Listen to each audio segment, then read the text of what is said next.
वहां से बच्चों से पूछा कि बताओ बच्चों, तुम्हारे बीच में कौन आया है? बच्चों ने बहुत ध्यान से देखा, बोले ये राहुल गांधी हैं। मैं खुद नहीं समझ पाया कि बच्चों ने ये ऐसा क्यों कह दिया, लेकिन जिस क्वालिटी की हम एजुकेशन देना चाहते हैं वो नहीं दे पाते। नमस्कार, प्राइम डिबेट में आप सभी का बहुत बहुत स्वागत है। मैं ब्रजेश मिश्रा हूं। प्राइम डिबेट में आज उत्तर प्रदेश के बहुत महत्वपूर्ण मुद्दे पर हम चर्चा करने जा रहे हैं। इस प्रदेश में बेसिक और माध्यमिक शिक्षा का स्तर दिनों दिन गिरता जा रहा है, और वो भी खास तौर पर सरकारी स्कूलों में। हजारों करोड़ रुपए खर्च करने के बाद भी इस देश में जिस क्वालिटी एजुकेशन की हम अपेक्षा सरकारी स्कूलों से करते हैं, दरअसल वहां पर गुणवत्ता बेहद खराब है। कोई भी आदमी जिसके पास थोड़ा भी रिसोर्सेज हैं, थोड़े भी पैसे कमाता है, वो सरकारी स्कूल में अपने बच्चों को नहीं पढ़ाना चाहता।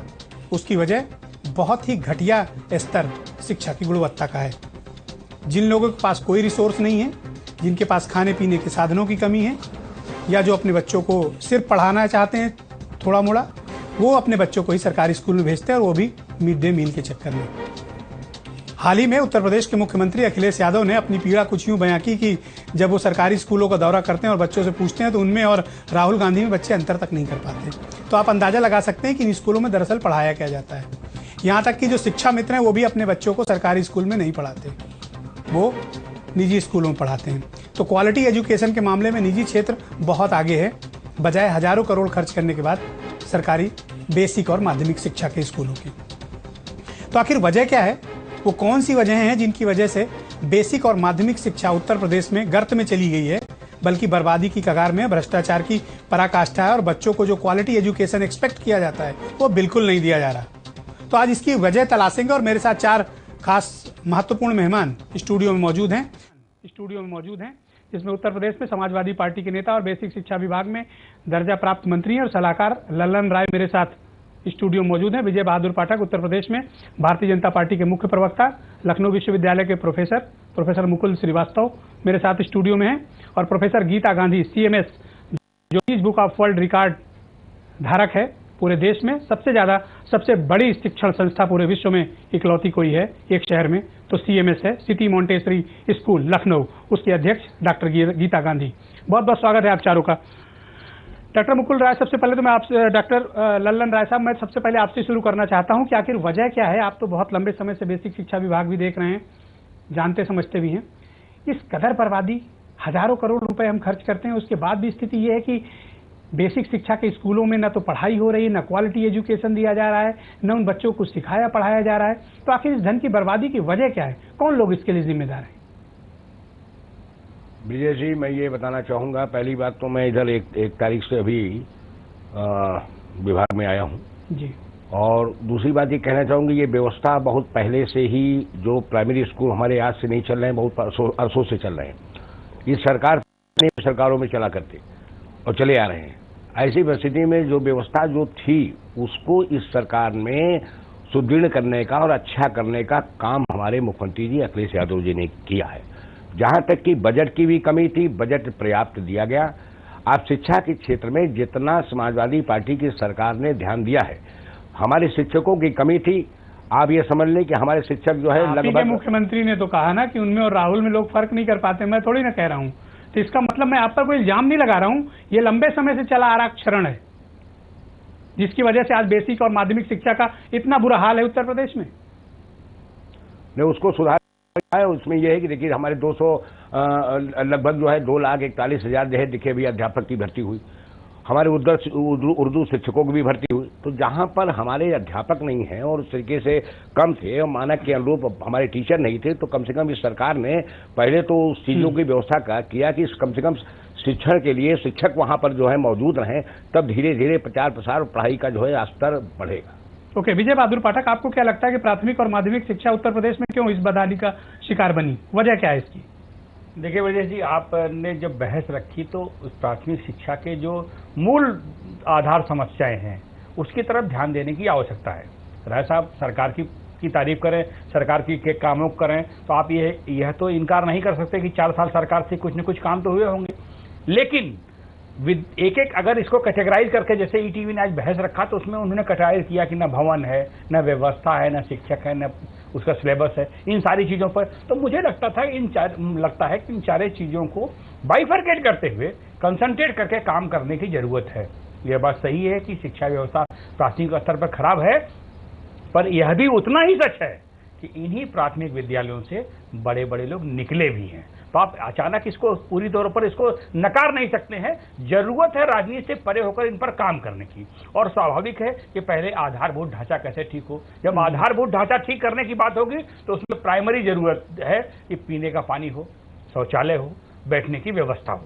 फिर शिक्षा का जो सिलेबस है, सिलेबस को भी रिव्यू करने की जरूरत है कि आखिर जो हम दे रहे हैं, जो डिलीवर कर रहे हैं।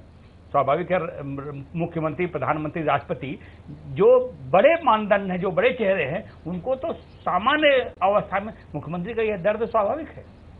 और अगर ये परिस्थिति है तो यह दर्द तो अब तमाम इलेक्ट्रॉनिक के माध्यम से, अखबार के माध्यम से, इन सारे माध्यम से लोग पहुंचते हैं। लेकिन इसको प्रोस्पेक्टिव में जिसलिए आपने बहस शुरू की है कि स्वाभाविक यह परिस्थिति है और इस परिस्थिति का राजनीति से परे हटकर समाधान खोजे जाने की प्रोफेसर मुकुल श्रीवास्तव, आप समाज को भी इन्वॉल्व करने की जरूरत है। मुकुल श्रीवास्तव जी, आपको क्या लगता है कि ये प्रदेश में इतनी बदहाली का शिकार कैसे हो गई प्राथमिक और माध्यमिक शिक्षा?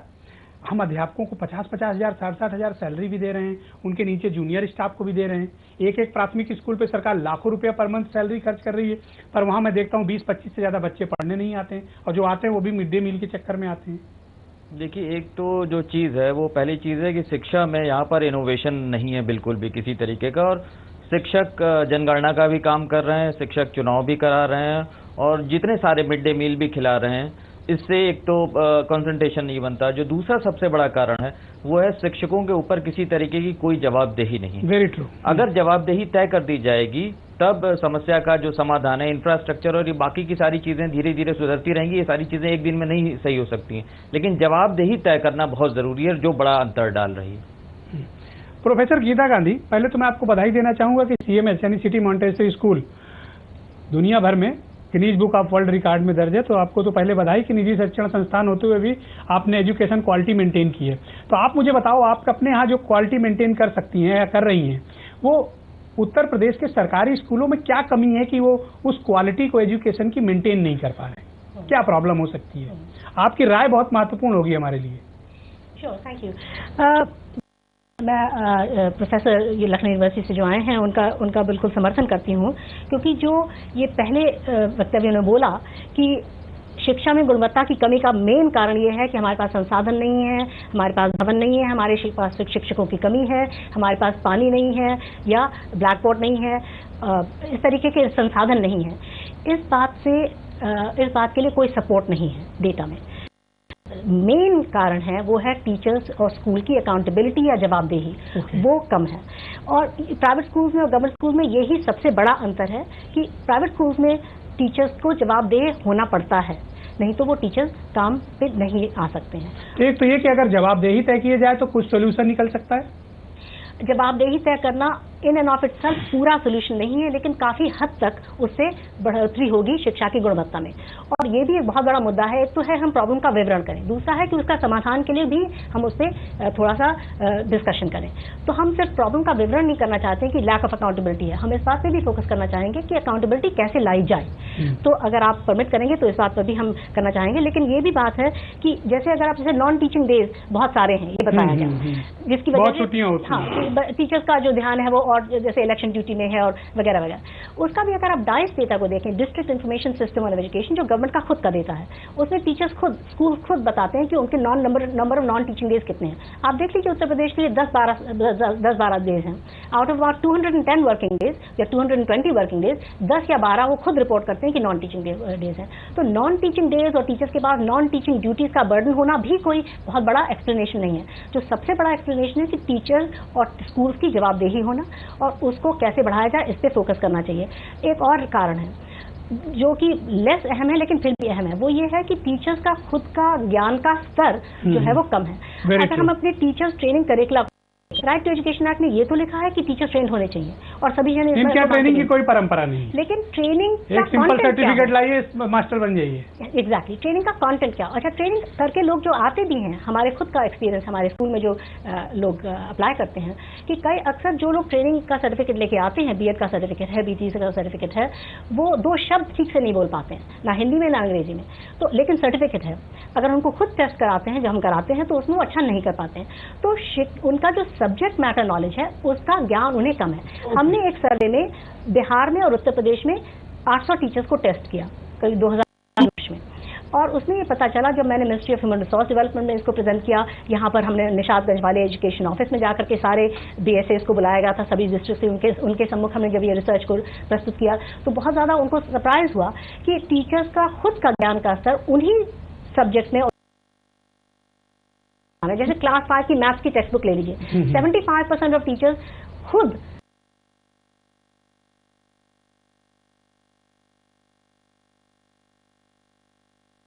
ये पहली चीज तो ये कि इन अध्यापकों की जो प्राइमरी और माध्यमिक में पढ़ाते हैं मोटी मोटी तनख्वाहें लेते हैं और बेमिसाल छुट्टियां इनको मिलती हैं, शायद उतनी देश दुनिया के इतिहास में किसी को नहीं मिलती होंगी जितनी छुट्टियां ये मास्टर लोग काटते हैं। तो पहली तो आप इनकी कोई जवाबदेही नहीं फिक्स करते हैं, और दूसरा ये खुद कितना ज्ञान अर्जित किए हुए हैं इसका आपके पास टेस्ट करने का कोई तरीका नहीं। ब्रिजेश जी, मैं ये बताना चाहूंगा, पहली बात तो देखिए चर्चा में बहुत सी बातें आई हैं जिस पर ये सरकार ने बहुत से उसमें सुधार किए हैं। पहली बात तो यह है कि जो प्राइमरी स्कूल हमारे हैं, जो मैं चाहता हूं यहाँ के डिस्कशन को आप नोट करें और सरकार को अवगत कराएं, ताकि बेसिक और प्राइमरी और माध्यमिक में जो प्रॉब्लम है इसको ठीक किया जा सके। ये सिर्फ बहस का अड्डा नहीं, बल्कि मैं तो चाहता हूँ इसका सोल्यूशन आप लोग निकालिए। ये जो स्कूल हैं, एक तो पहली बात तो स्कूल देखिए हर गांव में आप देख रहे होंगे कि एकदम चमकता हुआ स्कूल दिखाई पड़ रहा है, उसमें भी बाउंड्री है, बाकायदे उसमें बाथरूम है, पानी पीने की व्यवस्था है। अब तो सरकार ने ये 2016 और 17 की उसमें जो है, जो बजट में अभी आपने देखा कि इसमें जो है तमाम प्राविधान जो है, अब आपके मिड डे मील का वगैरह ये सब जो व्यवस्था है, उसमें भी दूध की भी व्यवस्था, और तमाम ऐसे बच्चों के लिए ये आपके ड्रेस तो है फ्री में दिया ही जा रहा है, निःशुल्क शिक्षा दी ही जा रही है, और इसमें अब तो किताबें भी निःशुल्क जो है दी जाएगी। तो तमाम जो व्यवस्थाएं हैं, पहली तो ये सुविधा का सवाल है कि सरकार ये सुविधा प्रदान करे। जो कह रहे हैं, दूसरा पॉइंट की तो लग रहा है कि सारा कुछ सुहाना है, नहीं, और अगर सारा कुछ सुहाना है तो ये सारे सुहाना बनाने, देखिए सुहाना बनाने के लिए समाजवादी सरकार जो है चल रही है, और शिक्षा उनको, मुझे आप बताओ, आप इसमें क्वालिटी क्यों नहीं इंप्रूव कर रहे हो? बच्चे को जो गाँव में है, जंगल में है और पहाड़ों में है, उस बच्चे को भी शिक्षा मिले, ये पार्टी की सरकार की सोच है। ब्रजेश जी, ओके, गीता गांधी ने जैसा कहा विजय बहादुर पाठक जी, दरअसल जवाबदेही की कमी है, और जो टीचर्स प्राइमरी या माध्यमिक में सरकारी स्कूलों में पढ़ा रहे हैं उनको खुद को भी ट्रेनिंग नहीं और जानकारी ज्ञान का अभाव है। तो जिसको खुद नहीं ज्ञान है वो बच्चों को क्या ज्ञान बांटेगा? ट्रेनिंग तो है नहीं ब्रजेश जी, देखिए गीता जी ने ठीक कहा, और जिस तरह से हमारे साथी ललन राय जी सरकार के किए गए कार्यों को बता रहे हैं, तो जितनी चीजें अगर गिनाई और जो लोग सुन रहे होंगे उन्हें लग रहा होगा कि सारा कुछ ठीक है। अगर सारा कुछ ठीक है तो व्यवस्था क्यों है? जैसा आप वो चीज बता जैसा आपने कहा, इस बहस का कुछ सारगर्भित परिणाम निकलना चाहिए। तो मुझे लगता है कि सरकार में बैठे जो लोग दृष्टिपात कर रहे हैं इन खबरों को, उसमें इन कंटेंट को देखें कि उन अध्यापकों की अकाउंटेबिलिटी और उनके सिलेबस का सिस्टम। मुझे हैरानी होती है पाठक जी, जब ये पता बताया जाता है कि BSA का पद उत्तर प्रदेश में भ्रष्टाचार का सबसे बड़ा पद। अरे आपने देखा नहीं कि कितने कितने रुपए बरामद हुए हैं BSA के यहाँ, और BSA की तैनाती से लेकर के पोस्टिंग तक की स्थिति है। अभी जून जुलाई चल रहा है, आप देखिए कि क्या स्थिति है डिपार्टमेंट में, मुझे लगता है वर्टिकल भ्रष्टाचार। तो अगर, इसीलिए मैंने कहा कि जो व्यवस्थाएं बन रही हैं उनके लिए कहीं न कहीं जो पॉलिटिकल सत्ता है, पॉलिटिकल सत्ता की विल पर भी निर्भर करता है कि कितना है। जब आप किसी चीज को एक्सटेंशन करना चाहते हैं तो आप सुधार दिखाई देता है, जब आप थोड़ा लापरवाह होते हैं तो व्यवस्था विकृत होती है। जैसा कि गीता गांधी जी ने भी कहा, अभी मुकुल जी ने भी कहा कि मॉनिटरिंग करने की जरूरत है, और वो ऊपर से तो चलेगी तभी नीचे चलेगी। जब मुख्यमंत्री सख्ती का संदेश देते हैं तो आपने देखा है कि कई बार परिस्थिति तो ये इस बहस का भी मुद्दा यही है कि अगर सरकार सख्त हो और चीजों को स्ट्रीमलाइन करने की कोशिश करे तो कुछ बेहतर हो। लेकिन अगर वो, जैसा कि राय साहब ने बताया कि सब कुछ ठीक है, बाउंड्री बन रही है, पीने का पानी है, मिड डे मील मिल ही रहा है, दूध मिल ही रहा है, जब सब कुछ अच्छा ही है तो फिर व्यवस्था और अच्छा होगा। प्रोफेसर श्रीवास्तव, क्या ये भ्रष्टाचार का प्रतीक बन गया ये विभाग? और दरअसल पैसे की लूट खसोट और इसमें जो फंड आ रहा है भारत सरकार से लेकर विश्व बैंक से लेकर उत्तर प्रदेश की अपनी सरकार का तक का जो फंड है, ये सिर्फ लूट खसोट का माध्यम है, किसी की इरादा नहीं है, किसी की विल पावर नहीं है कि इस एजुकेशन क्वालिटी को इम्प्रूव किया जाए। देखिए, अगर विल पावर होता और कोई स्पष्ट नीति होती तो समस्या या तस्वीर इतनी खराब नहीं होती कि हमें उस पर डिबेट करना पड़ता। मामला यही है कि जब माननीय मुख्यमंत्री जी ये बात कह रहे थे तो वो एक निजी स्कूल में ये बात कह रहे थे, वो किसी सरकारी भाषण नहीं दे रहे थे। इम्पोर्टेंट बात यह है कि शिक्षा, उच्च शिक्षा हो या प्राथमिक शिक्षा हो, देश या प्रदेश की किसी की सरकार की प्राथमिकता में नहीं। और ये एक सबसे बड़ा कारण है कि जिसके कारण जो है सरकारी स्कूल हैं उनकी जानबूझ करके एक तरीके से अनदेखी की जा रही है। ये एक बड़ा अंतर डाल रहा है कि वो लोग जिनके पास पैसा नहीं है, उनके बच्चे पढ़ाना चाहते हैं तो वो कहाँ जाएं, कहाँ किसकी ओर उम्मीद भरी नज़रों से देखें। जो स्कूलों की बात है, ये कोई ढकी छुपी बात नहीं है कि प्राइमरी स्कूल के टीचर्स की क्या हालत है, वो चाहे उनके अटेंडेंस की बात हो या उनके नॉलेज की बात हो, दुनिया जानती है। लेकिन किसी तरीके की सरकार की तरफ से आज तक कोई सख्ती हुई कि ना पढ़ाने के कारण लोगों को बर्खास्त कर दिया गया हो या किस तरीके का अनुशासन का एक डंडा चला हो, जिससे कोई ऐसा कोई उदाहरण नहीं मिलता है। देखिए प्रोफेसर गांधी, मेरा एक प्रश्न है आपसे कि वैसे तो ठीक है कि निजी स्कूलों में एजुकेशन क्वालिटी बहुत अच्छी है, लेकिन जब बात फीस की आती है तो भी ये मैंने पाया है कि निजी शिक्षण संस्थाएं, ये ठीक है कि उनको ऑटोनोमस होना है और उनको अपने पैरों पे खड़ा होना है, अपने रिसोर्सेज से चलाना है, लेकिन बहुत बारी मैंने देखा है कि गरीब लोग अफोर्ड नहीं कर पाते हैं, तो ऐसे में उनके पास विकल्प सिर्फ सरकारी स्कूल में ही बच्चों को पढ़ाना होता है। तो आप लोग इसमें क्या कर रहे हैं कि जिसकी वजह से ये लगे कि निजी शिक्षण संस्थान पब्लिक के बीच जाकर उनके बच्चों को कम कीमत पर, कम फीस पर अच्छी क्वालिटी एजुकेशन प्रोवाइड करा रहे हैं? ये बहुत अहम पॉइंट है जो आपने रेज किया है। अगर आप नेशनल सैंपल सर्वे डेटा को देखें, उसको एनालाइज करें, 2014 वर्ष का जो नेशनल सैंपल सर्वे डेटा है, उसमें आप पता कर सकते हैं कि जो बच्चे प्राइवेट स्कूल में जा रहे हैं और उत्तर प्रदेश के ग्रामीण क्षेत्र में 52% बच्चा जो है वो प्राइवेट स्कूल में जा रहा है। जब ग्रामीण क्षेत्र में 52% बच्चा उत्तर प्रदेश का प्राइवेट स्कूल में जा रहा है तो शहरी क्षेत्र में तो उससे भी कहीं अधिक होगा, 52% से भी कहीं अधिक। तो बहुत बड़ी तादाद में उत्तर प्रदेश का बच्चा प्राइवेट स्कूल में जाना पसंद कर रहा है। जाहिर है कि पेरेंट्स अपना पेट काट करके, बहुत त्याग और तपस्या करके अपने कई बच्चों को जो है वो पढ़ा रहे हैं प्राइवेट स्कूल में, तो ये बहुत ही अहम है। नाउ क्वेश्चन ये है कि प्राइवेट स्कूल का फी लेवल क्या है। प्राइवेट स्कूल के बारे में जो है लोगों की वो उससे बनती है कि जो लखनऊ या बड़े बड़े शहरों में वो बड़े बड़े स्कूल्स को देखते हैं, जैसे डीपीएस है, सीएमएस है, रानी लक्ष्मीबाई है, एलपीएस है, मिलेनियम है, लमार्टनियर है, करके प्राइवेट स्कूल्स के बारे में धारणा लोगों की बनती है कि ये है प्राइवेट स्कूल की वास्तविकता, बल्कि वे बिल्कुल गलत है। प्राइवेट स्कूल की वास्तविकता वो है जो कि छोटे छोटे हजारों प्राइवेट स्कूल चल रहे हैं। इस तरीके के जो हाई फी चार्जिंग स्कूल हैं, ये तो सिर्फ ज़्यादा से ज़्यादा 200 हैं। ज़्यादातर जो स्कूल्स हैं प्राइवेट स्कूल वो छोटे छोटे हैं और वो बहुत कम पैसे पर, बहुत कम फीस पर चला रहे हैं। जैसे लखनऊ शहर में अगर आप जाएं और प्राइमरी स्कूल्स की हालत देखें, उसकी औसतन फी है करीब 250 रुपये पर महीना प्राइमरी स्कूल के क्लासेस में, क्लासेस 1 to 5 की मैं बात कर रही हूँ। अगर आप रूरल एरियाज में जाएं, ग्रामीण क्षेत्र में जाएं उत्तर प्रदेश के, वहाँ पर एवरेज फीस है करीब 117 रुपये पर महीना। वो कैसे पता? क्योंकि नेशनल सैंपल सर्वे जिसको हम लोग, देश की सारी पॉलिसीज नेशनल सैंपल सर्वे के ऊपर, डेटा के ऊपर बेस होती हैं। तो जो वास्तविकता है प्राइवेट स्कूलिंग की उत्तर प्रदेश में वो है low fee budget private school.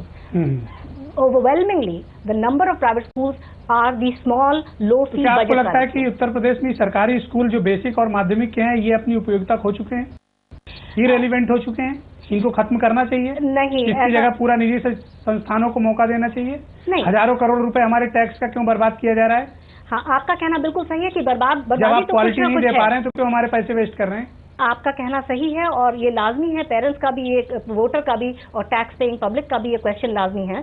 क्योंकि अगर हम देखें असर data, annual status of education report को देखें तो सिर्फ 12% बच्चे गवर्नमेंट स्कूल में जो क्लास 5 में हैं वो एक डिवीजन का सम कर पा रहे हैं, 3 digits by 1 digit डिवीजन सम, जो कि एक क्लास 2 या क्लास 3 लेवल की कॉम्पिटेंसी है। सिर्फ 12% बच्चा क्लास 5 का गवर्नमेंट स्कूल में उस सम को कर पा रहा है, जबकि प्राइवेट स्कूल में 40% बच्चा कर पा रहा है। तो बहुत ही सर बहुत कम है। मैं एक आपको एक वो देना चाह रही थी, एक सजेशन कि किस तरीके से गवर्नमेंट ऑफ उत्तर प्रदेश कर सकती है इम्प्रूवमेंट। वही मैं आपसे जानना चाहता हूँ। सर ने ऑलरेडी बताया कि मॉनिटरिंग से फर्क पड़ता है और मैं उससे सहमत हूँ। कई स्टडीज ने दिखाया कि मॉनिटरिंग से फर्क पड़ता है, टीचर्स की जवाबदेही में, स्कूल की जवाबदेही में मॉनिटरिंग। लेकिन उससे भी बहुत पावरफुल एक चीज और है, हम लोगों ने जो एडेड स्कूल का सिस्टम है और गवर्नमेंट स्कूल की फंडिंग का सिस्टम है वो हम लोगों ने ब्रिटिश लोगों से इनहेरिट किया था करीब 70-75 साल पहले, जब वो यहाँ से छोड़ गए। हमारा सिस्टम अभी भी गवर्नमेंट स्कूल और प्राइवेट एडेड स्कूल की फंडिंग का वही है जो हम लोगों ने 70 वर्ष पहले उनसे इनहेरिट किया था। लेकिन उन्होंने, क्योंकि मैं इंग्लैंड में 31 वर्ष रह चुकी हूँ, वहाँ पर मेरा बेटा भी पढ़ा है, उन्होंने मैं वहाँ पर यूनिवर्सिटी प्रोफेसर भी हूँ, इसी टॉपिक पे इकोनॉमिक्स ऑफ एजुकेशन में मेरा चेयर होल्डर हूँ यूनिवर्सिटी कॉलेज लंदन में। तो उन्होंने, ब्रिटिशर्स ने अपने फंडिंग सिस्टम को, गवर्नमेंट स्कूल को जो फंडिंग देती है गवर्नमेंट और गवर्नमेंट एडेड स्कूल को जो फंडिंग देती है उसको टोटली बदल दिया कंपेयर टू जो 60-70 साल पहले। मैं तो कहता हूँ जो परफॉर्म करें उनको आप दीजिए, जो नहीं परफॉर्म करें उनको बिल्कुल मत दीजिए। यही उन्होंने किया। उन्होंने ऐसे किया कि उन्होंने फंडिंग गवर्नमेंट के स्कूल में परफॉर्मेंस बेस्ड कर दीजिए, पर स्टूडेंट फंडिंग कर दी। हर एक स्टूडेंट के नाम पर एक निर्धारित फंड मिलेगा। पेरेंट्स हर दिन देख रहा है कि स्कूल में बच्चा इंप्रूवमेंट का लेवल क्या। लल्लन राय साहब, मेरा आपसे डायरेक्ट क्वेश्चन है। देखिए, इसमें कोई दो राय नहीं है कि यहाँ जो टीचर्स की लॉबी है, एसोसिएशंस हैं, दे आर वेरी स्ट्रांग। वो आपको कोई फैसला नहीं लेने देते हैं। आप अगर उन पर कार्रवाई करोगे, धरना प्रदर्शन, हड़ताल, हंगामा और लखनऊ विधानसभा तक घेर लेते हैं। उनकी लॉबी इतनी स्ट्रांग है कि आप जब भी उन पर एक्शन लेने की बात करते हैं तो वो हड़ताल पे चले जाएंगे, पढ़ाई लिखाई बंद कर देंगे। आप पॉलिटिकल रीजन से उनके खिलाफ कोई एक्शन नहीं ले पाते हैं। दूसरी चीज, जवाबदेही उनकी बिल्कुल नहीं है। तीसरी चीज ये है कि इसमें वर्टिकल भ्रष्टाचार इस डिपार्टमेंट में है, ऊपर से लेकर नीचे तक। और यही वजह है कि क्वालिटी एजुकेशन जिसका हम दावा कर रहे हैं, हजारों करोड़ रुपया खर्च करके, जो हमारे आपके टैक्स का है, वो बर्बाद हो रहा है, मिट्टी में मिल रहा है वो पैसा। नहीं, सही कह रहे हैं विजय जी। देखिए, इसमें गुणवत्ता में सुधार लाना बहुत जरूरी है। ये बात सच है कि सरकारी पैसे का जो दुरुपयोग करेगा, निश्चित रूप से उसको तो खुद उसके अंदर नैतिकता होनी चाहिए कि अगर हमें सरकार ने एक लंबे तनख्वाह पे रखा है, चाहे माध्यमिक हो चाहे बेसिक में हो, उनका कर्तव्य बनता है कि हम अपने बच्चों के साथ जो शिक्षा का कार्यक्रम ईमानदारी से, और इसके लिए सरकार जो है उन पर अंकुश लगाए। जहां जैसा आपने कहा कि हाँ एकजुट होकर के संगठन खड़ा हो जाता है, ऐसे काम, देखिए बहुत से ऐसे कामचोर लोग हैं जो हर देश में हैं, प्रदेश में हैं, हर जगह हैं, जो मान लीजिए किसी स्कूल में इनरोलमेंट 50 का है और वहां बच्चे 20 पढ़ने आ रहे हैं और अध्यापकों को वहां 1.5 लाख रुपए सैलरी आप हर महीने खर्च कर रहे हैं, तो उनकी भी अकाउंटेबिलिटी तो फिक्स हो। हाँ, नहीं, इस पर क्यों नहीं 50 बच्चों को स्कूल जाकर उनके माँ बाप को मोटिवेट करके स्कूल ले आते हैं? नहीं, इस पर एक समीक्षा चल रही है कि हमारे 40 बच्चे पर एक टीचर की नियुक्ति, अगर हमारे 200 बच्चे हैं तो 4 टीचर उसमें होना चाहिए मानक के अनुरूप। इस बात की बड़ी तेजी से समीक्षा की जा रही है, उसको देखा भी जा रहा है कि जहाँ बच्चे ज्यादा हैं, विजय बहादुर पाठक, क्या आपको लगता है कि ये जो एसोसिएशंस वगैरह हैं और डिपार्टमेंट का करप्शन है, ये सब मिलजुल कर इन्होंने एजुकेशन की क्वालिटी को तहस नहस बर्बाद कर दिया है? देखिए ब्रजेश जी, जो राजनीतिक सत्ता है, जो अफसरों का घालमेल है, दोनों का काकस है, भ्रष्टाचार का एक अड्डा बन गया है। राय साहब ने कहा कि नैतिकता की बात उन अध्यापकों करते हैं कि वो तनख्वाह पाते हैं, राजनीतिक लोगों के पास भी राजनीति, जनता भरोसा करके सरकार का चुनती है। और क्या हमारे अंदर नैतिकता है कि हम सब कुछ जानते हुए हम क्यों मौन होते हैं?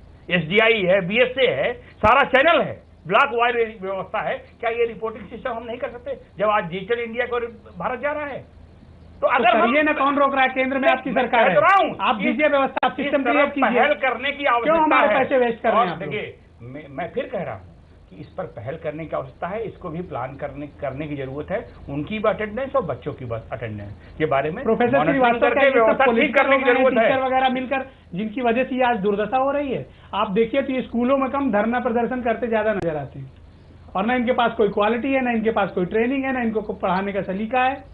ये इसका एकमात्र कारण नहीं, पर एक कारण तो जरूर है कि ये एक फैक्टर है कि ये जो पॉलिटिकल और टीचर्स एसोसिएशन का जो नेक्सस है वो एक बहुत बड़ा रोल इसी पर एक्शन नहीं ले सकते आप? मैं तो और एक्शन नहीं ले सकते, इसी का खामियाजा जो है ये पीढ़ियां भुगत रही और भुगतेंगी, और इसके कारण जो निजी स्कूल हैं उनका तंत्र पनप रहा है, वो मजबूत हो रहा है। और ऐसे में जो एक सामान्य घर का बच्चा है जो पढ़ने के लिए सरकार की ओर आशा भरी नजरों से देखता है, उसको कोई उम्मीद, कोई विकल्प नहीं दिखता है, और ये एक आशाजनक स्थिति है जिसके बारे में सरकार को बहुत गंभीरता से विचार करना होगा। नहीं तो एक दिन अपने आप बाजार इन सरकारी स्कूलों को खत्म कर देगा और फिर सरकार कहेगी कि साहब मेरे ख्याल से खत्म ही कर रहा है। 52-53% पे बता रही प्रोफेसर गांधी की ये लोग आ चुके हैं।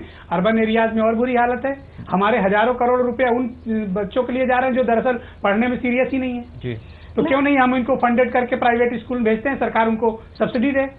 क्या जरूरत है ऐसे स्कूलों की? जहाँ पर क्वालिटी एजुकेशन नहीं है? यहाँ पर मैं कुछ कहना चाहूंगी जी। कि स्कूल वाउचर एक आइडिया है जो कई देशों में यूज हो रहा है और बहुत ही पावरफुल आइडिया है और बहुत ही इफेक्टिव आइडिया है गवर्नमेंट स्कूल्स में और गवर्नमेंट एडेड स्कूल्स में गुणवत्ता लाने का। स्कूल वाउचर स्कीम का बहुत ही सिंपल स्कीम है। इसमें यह है कि फंडिंग जो है वो स्कूल को देने के बजाय पेरेंट को दी जाती है in the form of a voucher. एक पीस ऑफ पेपर होता है जिसमें लिखा होता है, एक प्रोमिसरी नोट होता है कि ये वाउचर आप अपने बच्चे के बिहाफ पे किसी भी स्कूल में आप इस बच्चे को जाकर के दाखिल करा सकते हैं और जो भी स्कूल उसको दाखिल करेगा सरकार उस स्कूल को उन वाउचर्स के तहत जो है वो पैसा देगी। तो इससे क्या है, इससे इसका फायदा ये है कि पेरेंट के हाथ में पावर आ गई कि वो किस स्कूल में बच्चे को ले जाएगा। भी हो गया, किसी स्कूल में करा सकते हैं। तो ऐसा स्कूल जो बच्चों को गुणवत्तापूर्ण शिक्षा नहीं दे रहा है वहां पर कम वाउचर सेलेक्ट होंगे तो वहां पर कम फंडिंग मिलेगी। तो वो कोशिश करेगा कि हम अपनी गुणवत्ता को बढ़ाएं जैसे कि हमारे पास और पेरेंट्स आए। पेरेंट्स को अट्रैक्ट करने के लिए, वाउचर्स को अट्रैक्ट करने के लिए, फंडिंग को अट्रैक्ट करने के लिए वो कोशिश करेगा वो स्कूल। तो ये एक आइडिया बहुत ही पावरफुल आइडिया है जो कई देश कर रहे हैं। बहुत बहुत धन्यवाद। मेरे पास लल्लन राय, विजय बहादुर पाठक, प्रोफेसर श्रीवास्तव, प्रोफेसर गीता गांधी, आप चारों का बहुत बहुत शुक्रिया मेरे साथ बेसिक और माध्यमिक शिक्षा के गुणवत्ता के स्तर पर इस बड़ी बहस में शिरकत करने के लिए। दरअसल बहुत लोगों को याद होगा कि इलाहाबाद उच्च न्यायालय की खंडपीठ ने एक और माध्यमिक स्कूलों की हालत तब तक नहीं सुधरेगी जब तक मंत्री, नेता, आईएएस, आईपीएस और दूसरे बड़े अधिकारियों के बच्चे इन सरकारी स्कूलों में नहीं पढ़ेंगे। जब तक आज तक इस आदेश को उत्तर प्रदेश में इम्प्लीमेंट नहीं किया जा सका और ये आदेश इलाहाबाद हाईकोर्ट का है, उसके बावजूद ये हालत है कि इस आदेश को आज तक इम्प्लीमेंट नहीं किया गया। तो जाहिर सी बात है कि जिन्हें कानून का पालन कराना है उनको भी कानून पर लागू करने में कोई दिलचस्पी नहीं है। यही वजह है कि शिक्षा का स्तर दिनों दिन खराब हो रहा है। क्वालिटी एजुकेशन की बात उत्तर प्रदेश में भूल जाइए, ऐसे ही चलेगा क्योंकि इस विभाग में जिस कदर भ्रष्टाचार है वो शायद इसकी बानगी है। रात 11:30 पर पूरी बहस दोबारा देखिए। बहुत बहुत धन्यवाद।